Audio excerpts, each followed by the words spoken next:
energy security for all, energy supply for all, and of course, a world that is less polluted to provide a healthy environment for all.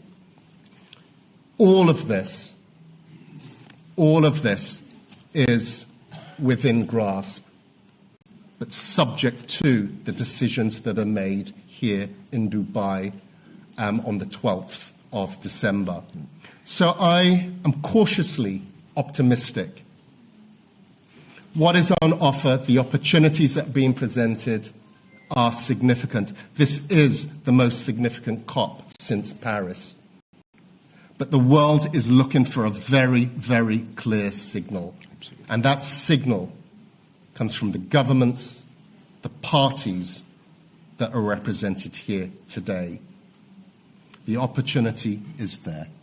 I thank you. Thank you, Simon. With the permission of their excellencies, can I invite Adnan, the CEO of COP28, just to say a couple of words for a minute, because he has to go and chair a very important meeting. Well, thank you very much, and my apologies. We have a heads of delegation meeting on the agenda, and we're trying to get that over the line, so please excuse me for leaving. Very pleased to see some of you from my previous life. I had retreated into academia. Sultan brought me back for this, and I was happy for that challenge for a very special reason, which is I've been in the multilateral setting. I've been in multilateral organizations for more than 25 years. I know I look young. But latterly, as the first head of the International Renewable Energy Agency, where I had a close partnership in Sultan in building this really exemplary agency for a new energy future. And I've been in the climate process for, like Sultan, for 2 decades. And I'm very committed to these issues. And I saw the opportunity when Sultan called on me. I was sitting in the leafy confines of Cambridge, Massachusetts, with young people who thought I was brilliant. But he asked me, you leave all of that behind and come and help me, because I want to create the framework for an exceptional COP. I know that the GST is going to be a defining point for us. This is the inflection point. This is the point where we have to demonstrate where there is political will in a challenging geopolitical situation in this world, with critical aspects of science indicating the challenge ahead. Can we step up and make the difference? This COP is the one, more than any other, which will determine if we can achieve the Paris targets, if we can get back on realignment. And where it is taking place. Having lived here as the head of the International Renewable Energy Agency, I knew this country as a country that if it puts its mind to something, it will get it done. It will put its resources, its best brains, and its best efforts behind the push to really create an extraordinary outcome. In my view, all of these elements have come together here. This is the opportunity we have here. And I can tell you, over the last weeks, we have already been engaged in very intensive consultations with governments, with negotiators. We're continuing them. In the last few days, we've been here. And we're beginning to see a kind of more constructive, more progressive mood in the negotiation process. We had a very good pre-COP meeting. We had 80 countries here, 60 ministers. Absolutely no finger-pointing, no divisive discussion, but really constructive exchange of views, and countries left that pre-COP with a much better understanding of the challenges each of them was facing. We also adopted that same week, after a very tough negotiation, the loss and damage draft decision by the Transitional Committee. That is an iconic achievement. That is the achievement we will seal here in Dubai. That is the achievement that we will capitalize and we will put onto the path to operationalization to meet the needs of the most vulnerable impacted by climate change in a year where we have seen dramatic impacts from climate. So we are on a pathway. Of course, how the COP plays out over the coming weeks across all of the issues is going to be decisive to the level of ambition. But everything we feel at this point, despite all of the noise you hear, in fact, that noise is helpful because it helps you to focus on the task at hand. We feel that the prospects of an extraordinary outcome are at hand. And I think we will step up to deliver that. Thank you. I have to go if you'll excuse me, but thank you very much. Thank you, Adnan. Thank you, Simon. Her Excellency. I invite Her Excellency Mariam. All right. Thank you so much. First of all, let me say I'm going to talk in two parts. The first part, of course, being the UAE Minister of Climate Change and Environment, let me say what an honor it is to be in this position and help my colleagues and the country as well really take the domestic efforts that we've been doing for many years now to the next level. And of course, for us, hosting the world here in Dubai and Expo City is a milestone moment in the journey that we've taken. And I know Sultan has already in his statement talked a lot about some of the achievements of the UAE. Of course, it was in 2016 where the UAE became a member to the Paris Agreement. And from then on, it's just we've taken step by step, always making sure we update our NDCs. The latest update was just a few months ago. It was our third update to our second NDC, and this was the third update in 3 consecutive years. And this just shows we are really committed to this. We see how technology is advancing, the upskilling of the community, and that's why we were able to keep raising the ambition. And of course, Sultan and I have had many conversations on how to push each other. How can we raise ambition? Because it's so important as the host country to walk the talk. And so the net zero strategy was also just announced a few days ago at the annual government meeting. Again, this is a nation strategy. This is all about how we develop with a pro-growth, pro-climate mindset. And this is not just about putting investments into setting up a facility. It's about upskilling people as well. And this takes time, and that's why Sultan also keeps mentioning the just transition, so important. Also, we're on a mission to plant 100 million mangroves by 2030. We've achieved about 45 million mangroves so far. This was an announcement we made in Glasgow at COP26. We've done a lot on the food side, and I'll come to that, and I'm so happy that I'm supporting the presidency as the COP28 food lead. We have never been this far on the conversations of food as we are today before a COP. And the Emirates Declaration for Sustainable Agriculture, Resilient Food Systems and Climate Action was developed with all partners, all countries around the world. It's a 2-pager declaration, and we're now in the midst of getting the endorsements, and hopefully you'll see some announcements coming up very soon. So we're really excited about that because really it's all about the political will. We've learned as a young nation, 52 years old very soon, what political will means, what coming out of the box and saying, you know what, we want to be in front of the wave instead of behind the wave. We want to take a risk because we know that this is the right way of doing things. This is not the let's stay in our comfort zone kind of thinking. So we as young people, a young nation, are very much about trend setting, because we understand the world is changing so fast. We've got a lot of young people. They're looking up to us. Their lives are literally in our hands. And so COP28 is something which we're so proud of. We're so proud of hosting it here in our country. We're so proud that the country is excited about it. You cannot imagine how many young people I have in the ministry. I've got about 500 staff, many under the age of 35. For them, this milestone moment has been such an eye-opener for them that they're so excited. I mean, we're working on an MRV system for the country. We're working on a national registry. We're working on so many things that has been a first-timer for them. And so this is all about upskilling people, mindset change.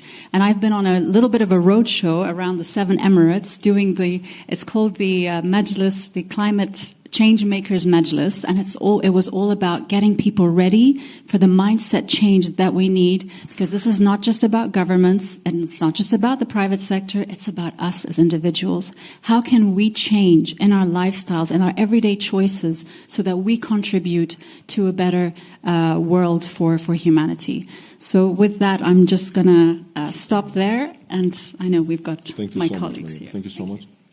Her Excellency. I love that when Her Excellency said youth, a lot of you smiled. So you all know that climate change extremely affects young people. It affects all of humanity, not half of it. And I don't know why youth have been excluded. First of all, they are the most passionate, most engaged, most educated generation ever. They outnumber every other age group in every other country. There's 1.8 billion people between the age of 15 to 35, 4.3 billion below the age of 35.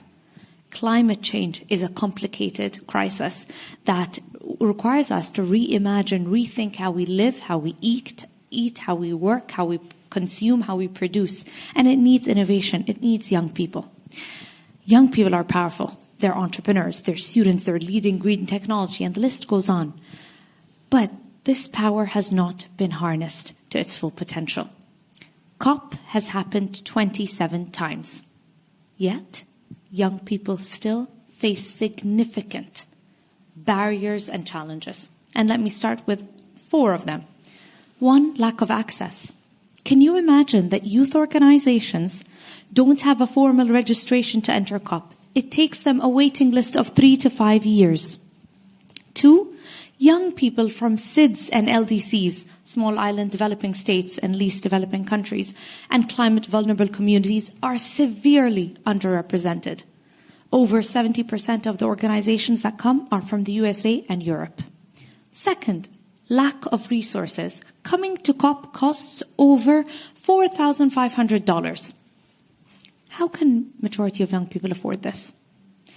And 0.5% of global philanthropy goes to youth organizations, but 0 to the global south.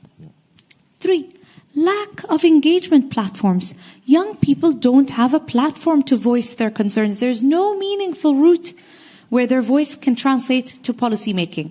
But we have a platform for indigenous communities and local communities that was done, I think, in 2015. We have a platform in the UNFCCC for gender balance. Where is youth?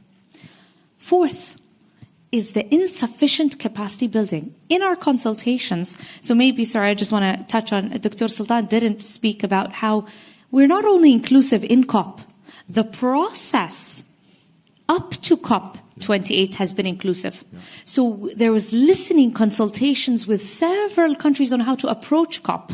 We're trying to listen. So one of the major climate barriers to COP for young people was the lack of climate education. They say we come not knowing how the negotiations work. We're wandering around not knowing what to do or how to contribute meaningfully. So the lack of capacity building is critical.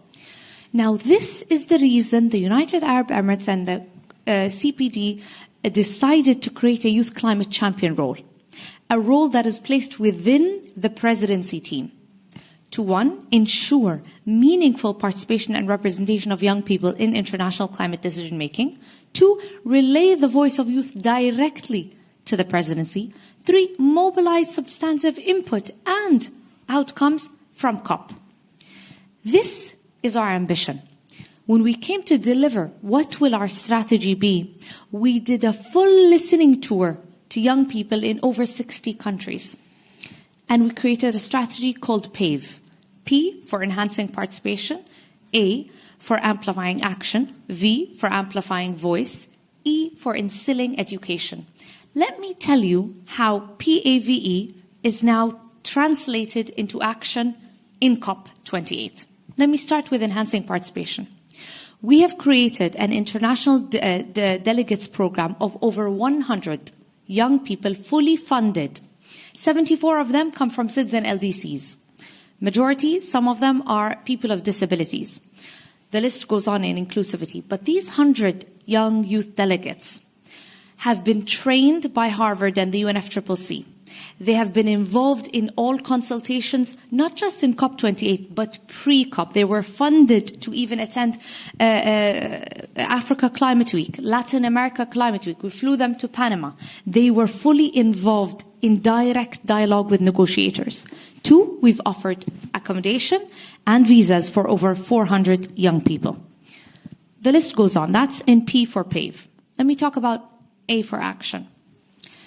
1 on action, we've clearly communicated the importance of having opportunities, and we've gathered the resources to have opportunities and programming for young people at COP. We have 3 pavilions for youth: a youth pavilion, and a youth climate champion pavilion, and a youth and children pavilion. 2, we don't have a youth day solely at COP.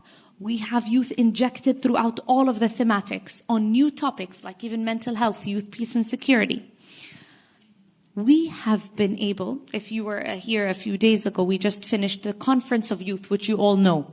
And it is the final kind of Conference of Youth where youth come with a global youth statement. Unprecedented number of regional and local Conference of Youth has happened before this conference that happened 2 days ago in Dubai and Expo. 105 countries were able to host regional conferences of youth and local. And the input was from 750,000 young people. By the way, all of them were not funded. This is full volunteers. This Global Youth Statement was presented at, Mr. Adnan Amin was talking about the pre-COP. It was presented to member states at the pre-COP. Let me go to V, relaying the voice of youth. With the global stocktake, we have a youth stocktake. We were able to create a report in partnership with Youngo on where are the gaps of youth inclusion, because you might also know part of the UAE's DNA is not just to create something that's one-off, but to create a legacy piece. We want youth empowerment, not just for youth for COP28, but forever. And creating something sustainable is critical.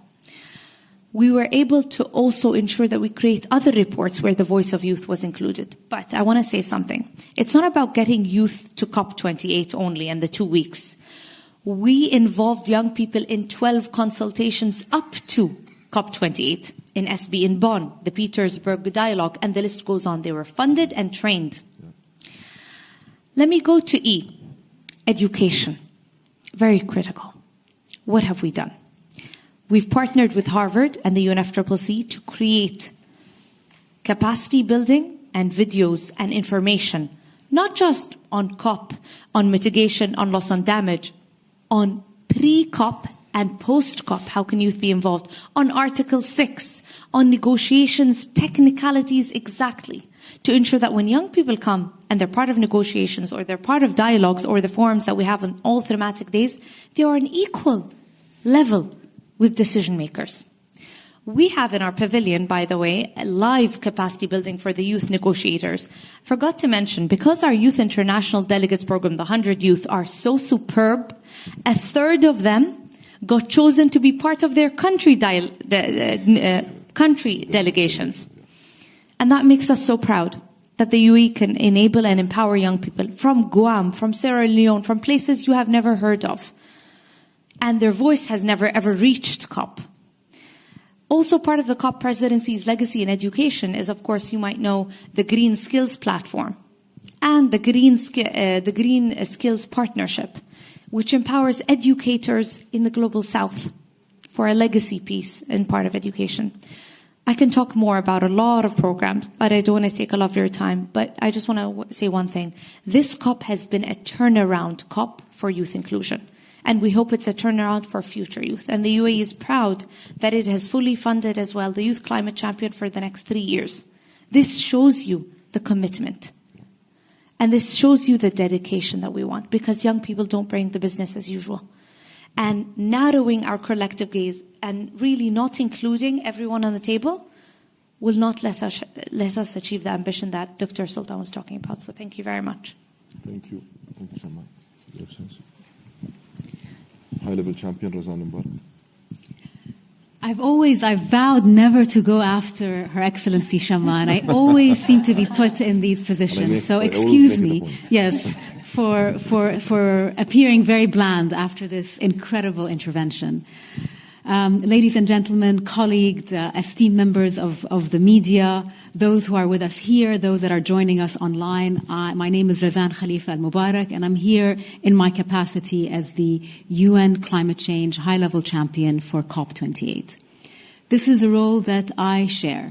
I share this role with my co-champion, Dr. Mahmoud Mahieddin of COP27. Again, really highlighting really the importance of legacy, of working from COP to COP. This is a role that extends beyond a mere title. This is a role that represents a commitment to advance the global climate action agenda in collaboration with the Marrakesh Partnership. Because the transition in the real economy is on its way.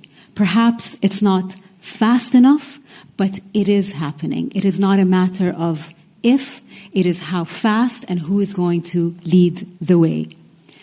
Addressing global emergencies such as climate change really require an all-encompassing societal approach.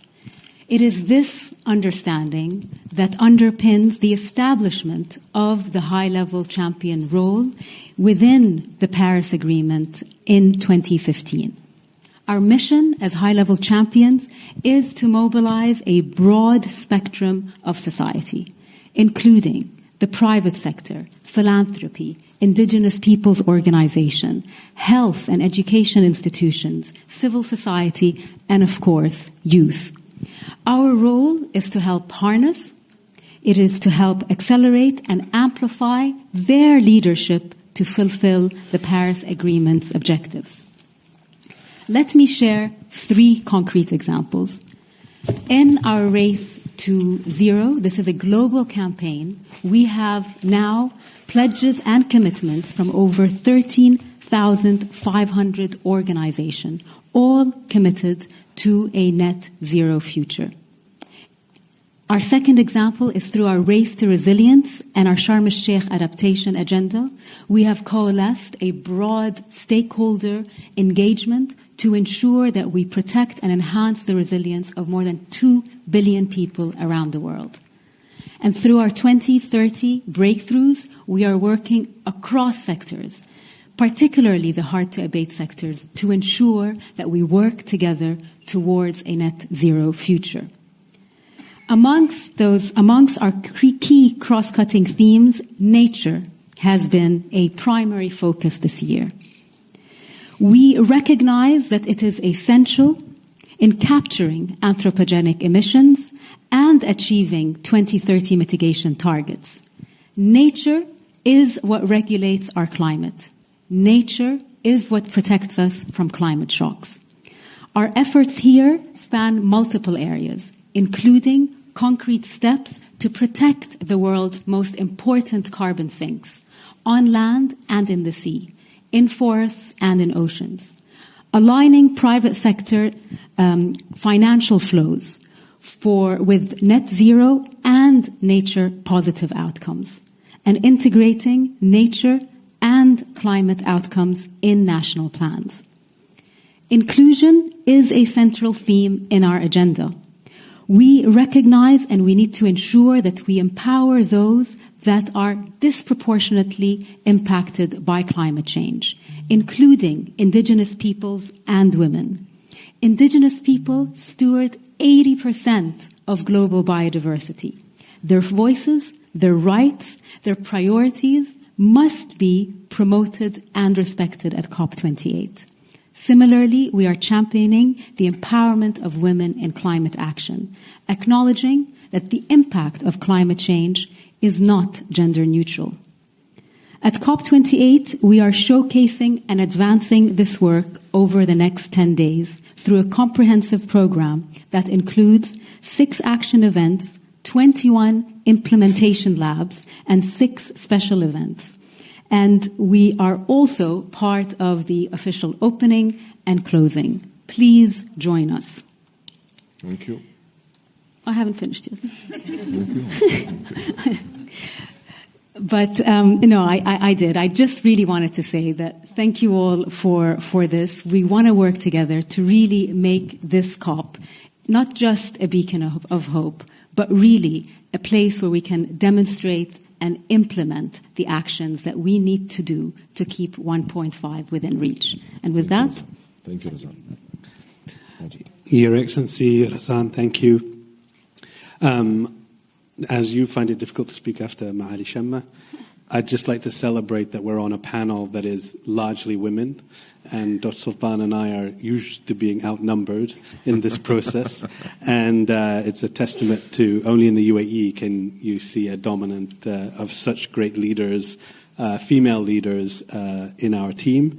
And Dr. Sultan has built a fantastic team of people, and I just want to I worked very closely with His Excellency over the course of this year and through the COP, and so I don't want to repeat a lot of the things that he's said already in the interest of time. We've visited every country we could go to. We've spoken to every stakeholder we can. We have taken a pragmatic and practical approach with a North Star of 1.5, keeping 1.5 within reach. How do we do that? We do that by achieving a 22 gigatons emissions reduction. And we are focused on the practical things that we can do that, be it in the negotiations, in terms of the negotiated outcomes that we need for the political signals, and then through the action agenda, through the actions that we can have happen in the real world. And our program has been designed in that way to deliver real results, and I hope that you all will see that. We have a great team made up of young people, of fantastic female leaders and others from all over the world, and I think that we're going to deliver the most successful COP to date. Many of you know me already from the weekly briefings we have, and I look forward to engaging with you as we go forward. And I thank you all for giving me the chance to speak. Thank you. Angela? Hannah, will you go first? Go ahead. Thank you so very much, Your Excellency. Excellencies, colleagues, it's wonderful to be able to join you today, and I hope you're as excited and determined as I am for this new era of climate action, climate justice, one that's based on just transition and transformational action. My role within the COP28 team is to lead the negotiations. I'm the chief climate negotiator, following a long legacy of strong ones such as His Excellency Ambassador Majid, and learning a lot from Dr. Sultan, of course, Adnan, and the whole team. I have learned a great deal from my team of negotiators, which has grown from 3 to 30 in the last year and a half. These are engineers, lawyers, civil servants, all trained purely in multilateral facilitation, which is my life's work. I've spent the last 10 years in the UN and really seen the palpable dedication to supporting this work, to facilitating, working with the 198 parties in delivering what will be a transformational outcome. I'm confident in this because I've seen the political will. You will have all seen in speaking with parties that all of them categorically see this as an opportunity COP. Every COP, of course, until 2030 will be the most important COP because we have a window in which to act. But this one with the global stocktake really gives us an opportunity to build on the last 2 years of work that have benefited from an information gathering phase that has about 750,000 pages of inputs that, frankly, I asked ChatGPT if they had read it. And they do a good job. We're also looking at capturing the inputs from the technical phase, hours and hours of work from experts, policymakers, negotiators, governments, in understanding where we are, what the gaps are, but importantly, where we need to be. So this has been put on a T-shirt as a GST COP, and so we must believe that it is true. But for me, what that means is transformation, dedication among all parties to really shape a future that we can be proud of. As having a team myself that's 2/3 women, 2/3 youth, that's a tall order. We have 2 mothers of children under 6 months old that are negotiators within us. They are doing an incredible job in ensuring that we are held accountable for the next generation, and that we're able to work with parties in delivering on this opportunity. So I have a lot of hope, and I hope that you'll join us. And thank you also for your work. I'm always told that our work is incomprehensible to anybody that matters. And so I really appreciate the work that you do in translating what is technical international public policy into something that matters to everyone, because this is a process that touches on everyone's lives and livelihoods, that touches on everyone's future, and where we need to work together and get a better understanding of where we need to be and how we can all work together to get there. So thank you so much. Angela, over to you. Thank you so much. Good afternoon, everyone. My name is Angela Magali. I'm the Chief of Event for COP28. I thank the panelists for summarizing and sharing the journey that got us here. I'm here to talk about our immediate next step, which officially starts tomorrow, and how we'll gather here at the event. We have been working with the COP president and COP28 to really understand how can we build an event, a space, a gathering that allows or enables and facilitates the ambition that the COP presidency has. And taking the lead of this incredible team, we have put action and inclusivity at the heart of how we have designed and planned this event. And I want to talk a little bit about, there's so much to talk about, but I'll talk just a little bit today about this. First, I'd like to talk about how we have designed this event for action. Having this event at Expo City has afforded us an incredible opportunity to co-locate the blue zone and the green zone, in order to activate the entire value chain of climate action. So we say this in the team. We want to demo, not memo. And so as the very important work is happening in the blue zone, we want that blue zone, green zone synthesis to create a larger dialogue around these very important issues. So in addition to the master planning of the facilities in the blue zone and green zone, we've also designed a suite of thematic days that help unify strategic focus around very important priorities for the work at hand. These thematic priorities will allow us, these thematic days, will allow us to, again, unify and focus conversation happening simultaneously in the blue zone and in the green zone, and welcome members of the blue zone to come in, delegates in the blue zone to come into the green zone and engage in those conversations. You'll see a variety of themes that we have prioritized, and I think for the first time ever, health will be focused as a priority in those thematic days. The programs are also designed to meet a variety of needs. As we said, we want to welcome the world to COP28. And so, of course, we will have programs across the blue zone and the green zone that very much are about accelerating climate solutions. It's about co-creating solutions.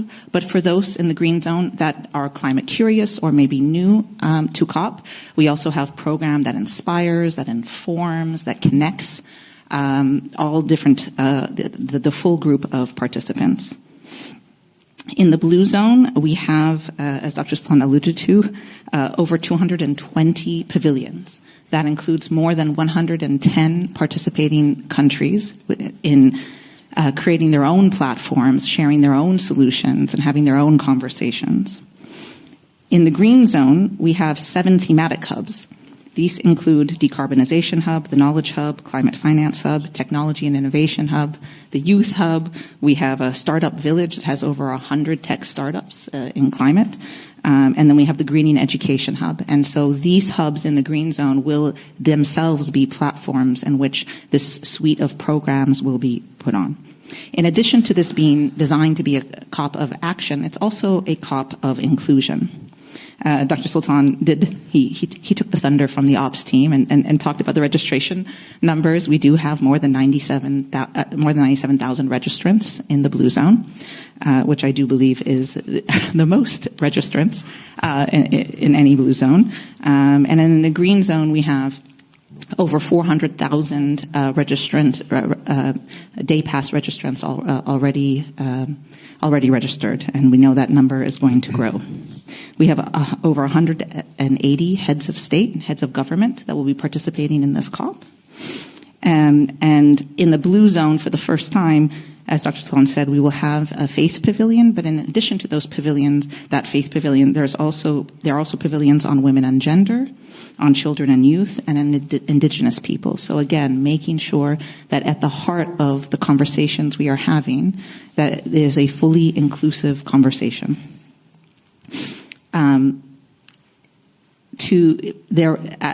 For those of you who have been to COP before, you know that it is buzzing with activity. And so in order to help assist everyone navigate the very activities that will be happening, the COP28, on the COP28 website, you can find visitor itineraries around particular themes. So around the green zone highlights or UAE heritage or technology and innovation that will highlight the most important places and activities to attend. Lastly, this event has been designed for accessibility and for sustainability, and you'll find a very large variety of activities and plans that have put in place, including accessible accommodation and transportation, accessible security checkpoints, quiet rooms, hearing loops, a variety of things. And in addition to sustainability, really keeping sustainability at the core of how we are operating this event. Many of you may have already heard that Expo City Dubai is now being powered by renewable energy from the Mohammed bin Rashid Al Maktoum Solar Park. In addition to that, our F&B, we have more than we are expecting to serve more than 250,000 meals during this COP, and all of that has been actually thanks greatly to Her Excellency Mariam and the amazing COP team, really designing the F&B options for a 1.5 degree aligned menu. So there's a lot more to know, but I will stop now because we don't need to know everything about the event on the first day. So with that, I'll hand it over to Dr. Sultan. In fact, this room and how we've decided to set up this press conference is only to give you a flavor of the conducive environment we're trying to apply to the whole of the activities and the site across the COP. So I thank you, Angela, for giving us this idea. Thank you very much to the whole panel for this. I know that we have an awful lot to say, as you've heard from everybody. They're very keen to tell you more, and you will have plenty of opportunities. We will be running daily press briefings where we will very much engage with you. I know you're all very short of time, so we will be able to take one or two questions only. If you could just state your name, organisation, just one question, please, very short.